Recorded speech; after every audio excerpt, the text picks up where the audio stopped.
Hello friends, स्वागत है आपका मेरे यूट्यूब चैनल मार्केट ज्ञान में। इस वीडियो में हम बात करने वाले हैं दो स्टॉक के बारे में, यस बैंक और एनएसडीएल के बारे में। दो रिपोर्ट्स निकल कर आई हैं जो कि मैं आपके साथ इस वीडियो में शेयर करूंगा, और उन रिपोर्ट्स में काफ़ी कुछ इंसाइटफुल चीज़ें जो है वो शेयर करी गई हैं। स्पेशली बात करें यस बैंक की और एनएसडीएल की। और इस रिपोर्ट्स के बाद हम डिस्कस करेंगे एक ऐसे स्टॉक के बारे में भी, या एक से ज़्यादा ऐसे स्टॉक के बारे में भी, जो कि आपको कॉर्पोरेट एक्शन दिखाने वाले हैं। तो बस आप चैनल को सब्सक्राइब कर लीजिए, और अगर आपको वीडियो अच्छी लगे, कंटेंट अच्छा लगे, तो एक लाइक भी कर देंगे तो मुझे मोटिवेशन मिलेगी। आने वाले टाइम में ऐसा यूजफुल कंटेंट जो है मैं आपके लिए लाता रहूँगा। तो चलिए वीडियो स्टार्ट करते हैं।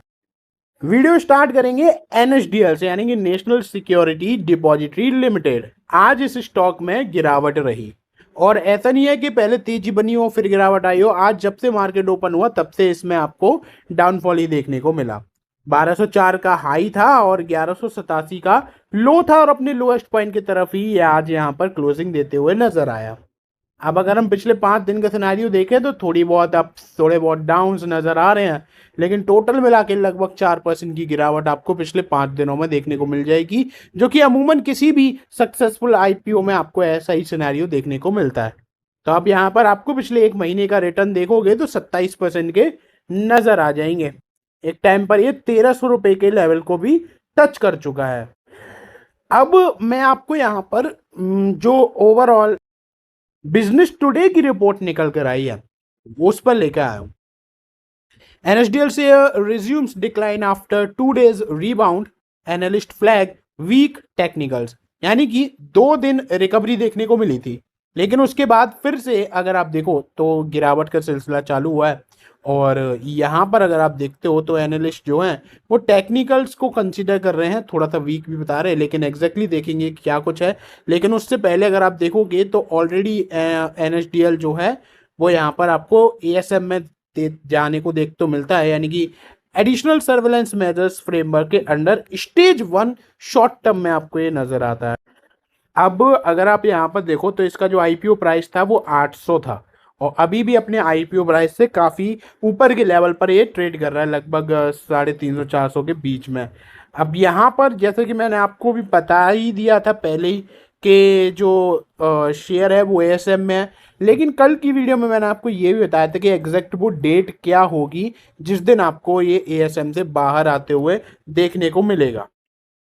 सबसे पहले इसके Q1 के नंबर्स आए थे, तब से ये जो गिरावट है वो चालू हुई है। लेकिन उसी के बाद से अगर आप देखोगे तो प्रॉफिट बुकिंग भी हुई। इवन नेट प्रॉफिट जो है वो आपको ईयर ऑन ईयर बेसिस पे बढ़ते हुए नजर आया, लेकिन जो डिक्लाइन देखने को मिला अपने को रेवेन्यू में, वो थोड़ी सी दिक्कत कर गया।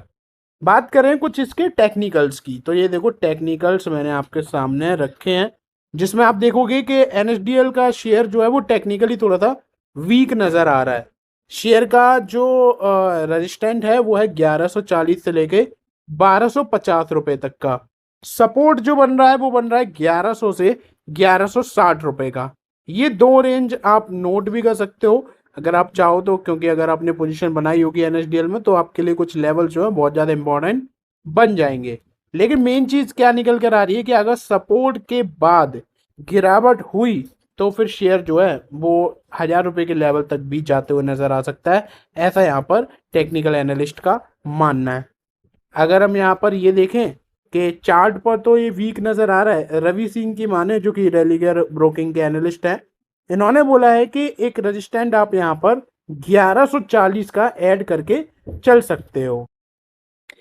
ए आर रामाचंद्रन ने भी इसको कवर किया। इन्होंने 1229 का जो है रेजिस्टेंट बताया। इन्होंने बोला कि अगर 1140 से नीचे जाता है तो डाउनवर्ड का जो टारगेट है वो 11 जो अपना 1000 रुपए का है।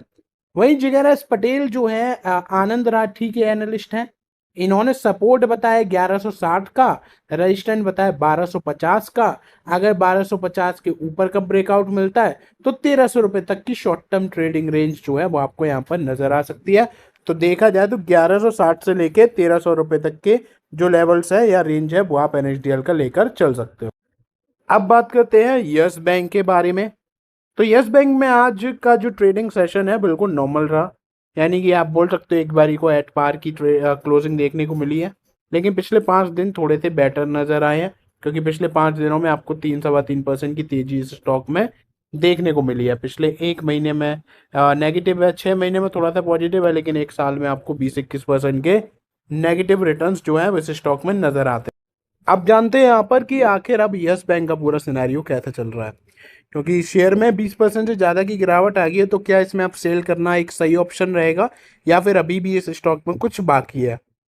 20 अगस्त के ट्रेडिंग सेशन हम लोगों ने ऑलरेडी देख लिया। डायरेक्ट आते हैं कि यहाँ पर आप देख पा रहे होगे 19 रुपये 34 पैसे पर ये ओपन हुआ था, और इंट्राडे में ये 19 रुपये 43 तक गया भी था। अगर हम 52 रेंज बात करें, 52 वीक की रेंज जो है, तो 52 वीक का हाई देखते हैं तो वो है 24 रुपये 85 पैसे, और लो देखते हैं तो 16 रुपये है, तो अपने लोएस्ट की तरफ ही चल रहा है। इसी दौरान अगर हम इसका मार्केट कैप देखते हैं तो वो 60,000 करोड़ के आसपास नजर आता है।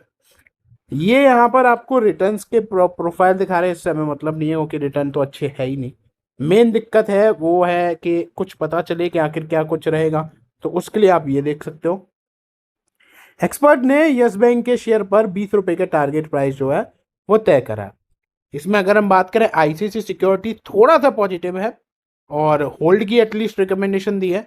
बाकी के एनालिस्ट नेगेटिव हैं, जिसमें कोटक और नुवामा का नाम शामिल है, और साथ के साथ एम के ग्लोबल, जिन्होंने नेगेटिव रिटर्न नेगेटिव जो है टारगेट भी दिए हैं।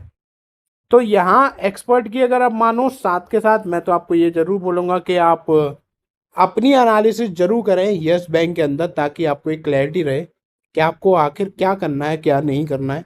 क्योंकि अगर आप काफ़ी टाइम से इसमें मतलब सारे लेवल्स के साथ भी अभी तक टिके हुए हो, तो मेरे ख्याल से तो आप इसमें होल्ड ही करना चाहते हो। लेकिन फिर भी अगर आपका कोई डिसीजन चेंज होता है, तो मैं तो आपको यही बोलूँगा कि आप पूरा पास्ट परफॉर्मेंस के हिसाब से ही सारी चीज़ को एनालाइज करो। चलिए अब बात कर लेते हैं कुछ कॉर्पोरेट एक्शन वाले। देखो 22 अगस्त को ना बहुत सारे आपको कॉर्पोरेट एक्शन देखने को मिल जाते हैं, जिसमें वेमको हाइड्रोलिक्स जो कंपनी है वो स्प्लिट दिखा रही है 10:1 का। वहीं अगर आप यहाँ पर देखो तो इसमें बोनस भी मिल रहा है 1:1 का। यानी कि जो 3 ऐसे ऊपर का शेयर प्राइस है वो अब काफी हद तक कम हो जाएगा, और इससे लिक्विडिटी जो है वो इंक्रीज हो जाएगी। कल्याणी फोर्ज में आपको डिविडेंड दिया जा रहा है 4 रुपए पर शेयर का। फिर अगर हम बात करें, राजेश पावर सर्विसेज में 1 रुपए पर शेयर का।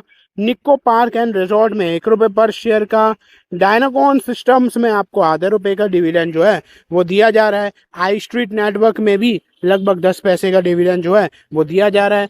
पंचशील ऑर्गेनिक्स में आपको लगभग 0.8 यानी 80 पैसे का डिविडेंड जो है वो दिया जा रहा है। तो 22 को काफी ज्यादा आपको कॉर्पोरेट एक्शन देखने को मिल रहे हैं। अब आप कमेंट में मुझे अपने व्यू पॉइंट जरूर बताइए, स्पेसिफिकली इन्फोसिस और बाकी के आईटी स्टॉक्स पर। फिलहाल वीडियो में बस इतना। वीडियो अच्छी लगी हो तो लाइक और चैनल को सब्सक्राइब जरूर करिएगा। धन्यवाद।